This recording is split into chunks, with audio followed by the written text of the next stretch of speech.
Hello, beautiful people of the world. I hope you're doing so well today. My name is Casey Trottier, and I'm the founder of Tough Love Coaching and Consulting. Today, I'm really excited to bring you this video on outgrouping, which is a phenomenon that happens when an employee feels on the outs with their leader, essentially, like they're not getting the time or resources they need from their leader, and they're just feeling otherwise that their leader doesn't like them. As part of my coursework for my master's program through Pepperdine University in organization development, I had to do this research for graduation, but I'm so glad that I did. It helped me really heal from an experience that I had, and I'm hoping this video will be helpful just to understand what outgrouping is, and if you've experienced, help you make sense of why it might have happened and what you could do to cope, recover, and build resilience during and after one of these situations. So with that, let's go ahead and dive in.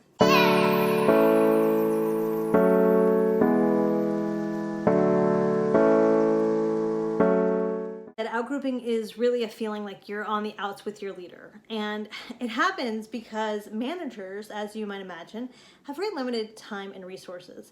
And so yet they still need a few trusted teammates to help them do their job. And so as they enter a new team, they're really evaluating each of their employees, and they're looking at things like competence and performance, trustworthiness, loyalty, and similarity in terms of values, attitudes, and personality. So as they're evaluating this, they're naturally going to spend time with people that they deem or perceive to be more like them. And they spend less time developing the relationships with others that don't. Now, outgrouping, one of the things that I learned through my research is that really there's a dual process of this evaluation. So while a leader is evaluating their teammates, an employee is also evaluating their leader based on their ideal leader schema that they've kind of grown up with and developed over time. Now, if both the leader and the employee decide that they're incompatible for whatever reason, like maybe their personalities or their style just doesn't work, it can create kind of a rift in that dynamic.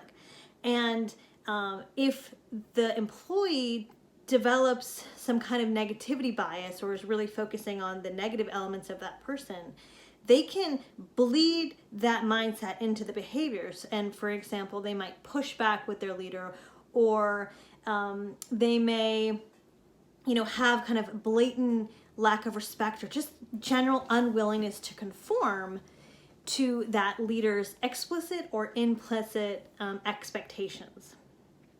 They may just be totally unaware too of those expectations on them, and they're just unable to conform, and that's where the competency part comes in.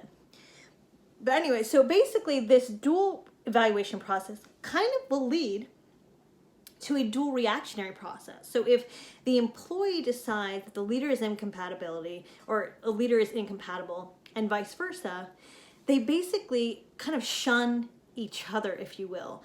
And if you're shunned by your leader because of their own issues, or their own, where they stand and their points of view, then you're essentially outgrouped. And if you are deciding that your leader is incompatible, you're essentially outgrouping yourself. Because we all know that the leaders have the legitimate power, and they're the ones that can make or break your careers. Sad truth, but it's the reality. So when you basically shun your leader and decide that they're incompatible with you, or vice versa, it can have this reactionary process of feeling angry, jealous, or just insecure. It'll have a major hit to your self-esteem.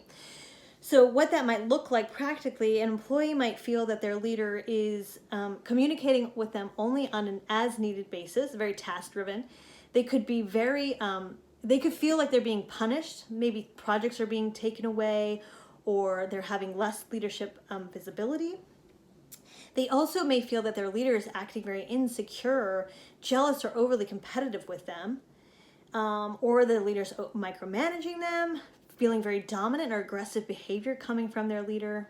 The leader might be showing blatant favoritism, intentionally or otherwise.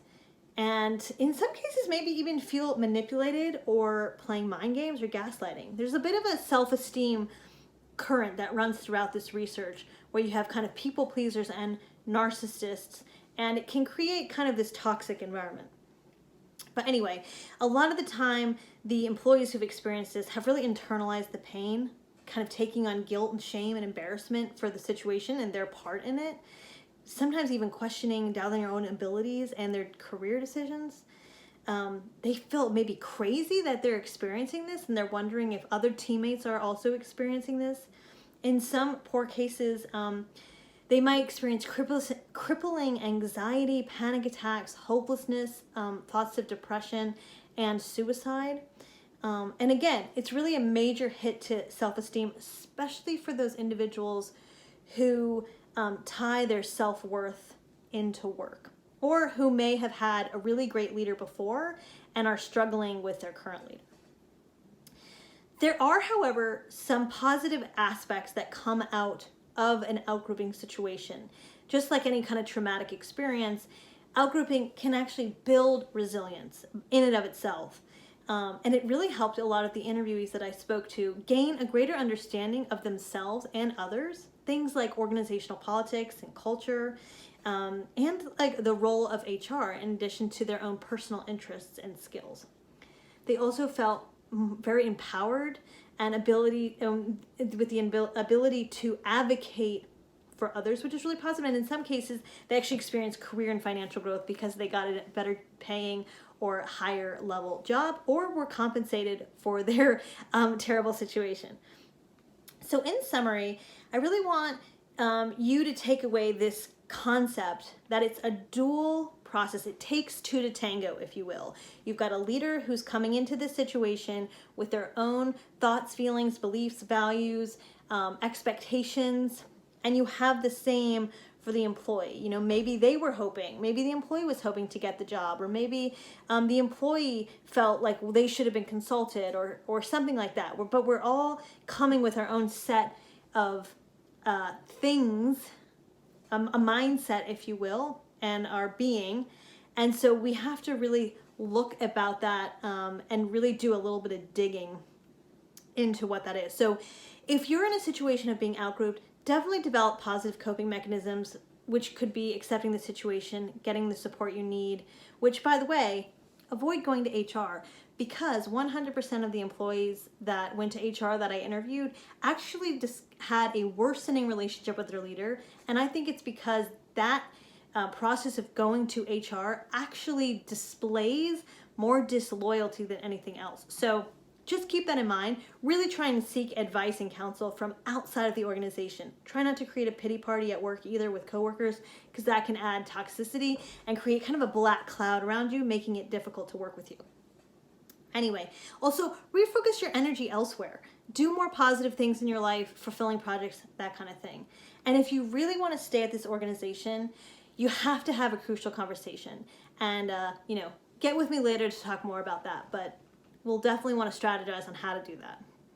Some recommendations for consultants, if you're working with an organization like this, I would have organizations consider hiring a third-party coach or consultant to help with these kind of issues, and make coaching mandatory for new leaders or leaders who have been told through feedback in whatever capacity that looks like, that they're struggling to be a good leader.